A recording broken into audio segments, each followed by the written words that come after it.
समर्थक अशा प्रकारचे हल्लाबोल करत नाहीत. भाजपच्या आमदारांबरोबर जे लोक होते काल, त्यांचा रेकॉर्ड तपासा ना तुम्ही. त्यांचे रेकॉर्ड समोर आलेले आहेत ना. त्यातले किती मोकाचे आरोपी आहेत. मोकाचे आरोपी दाऊद इब्राहिमचे हस्तक हे विधिमंडळाच्या आवारात तुमच्या राज्यात यायला लागलेले आहेत. उद्या ते विधानसभेत जातील, लक्षात घ्या. आणि अशा प्रकारचं गँग वॉर हे सभागृहात होईल आणि त्याला भारतीय जनता पक्ष उत्तेजन देईल. गेल्या 2 महिन्यामध्ये महाराष्ट्रातल्या भारतीय जनता पक्षात ज्या लोकांची भरती झालेली आहे, ही भरती पूर्वी जी गुंडांची भरती व्हायची, अंडरवर्ल्डमध्ये भरती व्हायची ठिकठिकाणी, आम्ही पाहिलंय ते, त्या पद्धतीची भरती आहे. त्या पद्धती. हा जो हनी ट्रॅप प्रकरण सध्या चाललाय नाशिक आणि इतरत्र, त्याच्यावरती देवेंद्रजी काय बोललेत का? त्यांनी बोलायला हवं.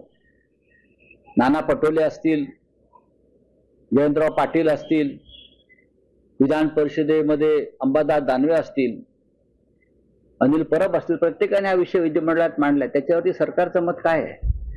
कालच्या घटनेबद्दल सरकारचं मत काय आहे? ह्या लोकांना विधानसभेत विरोधी पक्षनेता त्यासाठीच नको आहे. या सगळ्या मुद्द्यावर तो आवाज उठेल विधिमंडळामध्ये आणि सरकारला जाब विचारेल. म्हणूनच ते विरोधी पक्षनेता होऊ देत नाही विधानसभेत.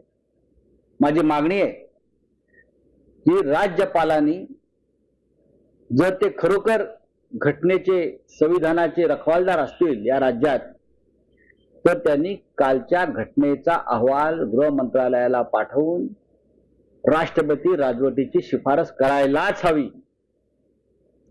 गुंडटोळ्या विधानसभेपर्यंत पोहोचल्या. विधानसभेच्या दाराच्या बाहेर काल फक्त चाकू, सुरे आणि हत्यारं बाहेर काढायची गरज होती आणि काल त्यांच्याकडे, त्यांच्या गाड्यांमध्ये अशा प्रकारची हत्यारं होती. मोकाच्या आरोपीकडे, ही माझी माहिती आहे, ही हत्यारं होती सगळी.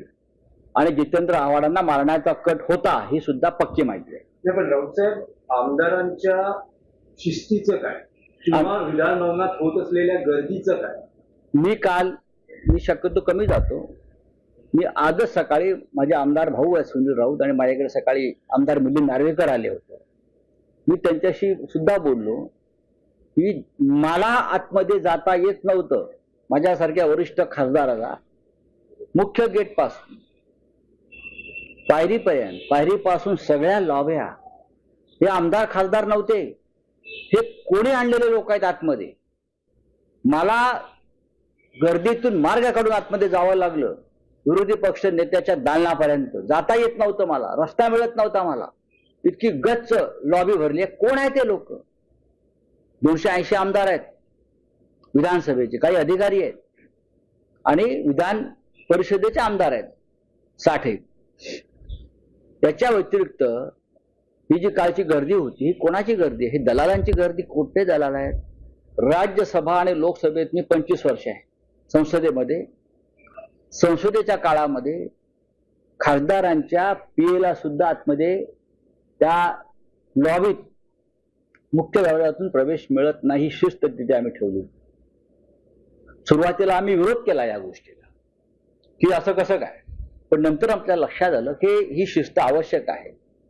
जर आम्हाला काम करायचं असेल आतमध्ये, तर फालतू गर्दी संसद भवनामध्ये असता कामा नये. पण ज्या पद्धतीचं काल मी हे सगळं पाहिलं चित्र गर्दीचं, हे नियंत्रणाच्या बाहेर आहे देवेंद्र फडणवीसांच्या. त्यांच्याकडलं गृह खातं फक्त विरोधी पक्षांना त्रास देण्यासाठीच आहे, राज्याला, आमदारांना शिस्त लावण्यासाठी नाही. याचं कारण असं आहे की हे टोळी युद्धातले लोक आहेत सगळे, त्यांच्या बरोबरचे. ही टीम फडणवीस आहे ना, या टीम फडणवीसचीच चौकशी व्हायला पाहिजे. त्यांच्याकडून हे नियंत्रण होणार नाही. गुंडांना नियंत्रण करणं शक्य नाही आणि तुमच्यामध्ये ह्यांना गोळ्या घालण्याची क्षमता नाही. काल मोकाचे आरोपी जर तुमच्या दालनापर्यंत पोहोचलेले आहेत, ते कोण आहेत? ही नावं तुम्हाला माहिती आहेत. काय कारवाई केली तुम्ही? एक आमदार रात्री 1 वाजता येऊन आव्हाड, हे आंदोलन त्यांना करावं लागतंय काही गोष्टीसाठी. हे जे भाजपचे आमदार आहेत सन्माननीय, त्यांची भाषा काय आहे? मग शरद पवार साहेब त्यांच्या कुटुंबाविषयीची भाषा काय आहे? आमच्या सगळ्यांविषयी ती जी वक्तव्य करतात, मग उद्धव ठाकरे साहेब असतील, अन्य कोणी असतील, त्यांच्याविषयी त्यांची भाषा काय आहे? तुम्ही संस्कृतीच्या गोष्टी करतायत ना देवेंद्र फडणवीस, मग त्यांना आपल्या आमदारांच्या जिभेला लगाम घालता येत ना. तुम्ही टीका जरूर करा, पण गेल्या काही दिवसामध्ये हा सद्गृहस्थ सन्माननीय आमदार तुमचा पवार साहेबांचं कुटुंब असेल किंवा आमच्यासारखे लोक असतील, ठाकरे कुटुंब असेल, हा इतर नेते असतील, त्यांच्याविषयी कोणत्या भाषेमध्ये हा बोलतोय? कौटुंबिक असतील, अमुक असतील, अनेक विषयांवर बोलतो. याला देवेंद्र फडणवीसच्या टीम मध्ये असलेला आमदार त्याला काय इतकी सूट दिली आहे का? मला व्यक्तिगत टीका करायची नाही, पण तुम्ही महाराष्ट्रामध्ये ज्यांनी एक योगदान दिलेलं आहे राज्य घडवण्यामध्ये, मग ते ठाकरे कुटुंब असेल, पवार कुटुंब असेल, अन्य कोणी असतील, त्यांच्याविषयी कोणत्या भाषेमध्ये बोलते आणि भाजपचे लोक टाळ्या वाजवतायत? या भाजपचं योगदान काय या महाराष्ट्र घडवण्यामध्ये मला सांगा जरा. याच गुंड टोळ्या घेऊन तुम्ही राज्य करताय ना. हा, हे ठग आहे सगळे. नाही, पण राऊतसाहेब दोन्ही बाजूनी संकेत मिळत होते. पडळकर आणि आव्हाड एकमेकांवर ज्या पद्धतीने मग हे गृह खात्याचं काम नाही का? आता isakal.com आहे देशातील नंबर 1 ची मराठी न्यूज वेबसाईट. प्रत्येक अपडेटसाठी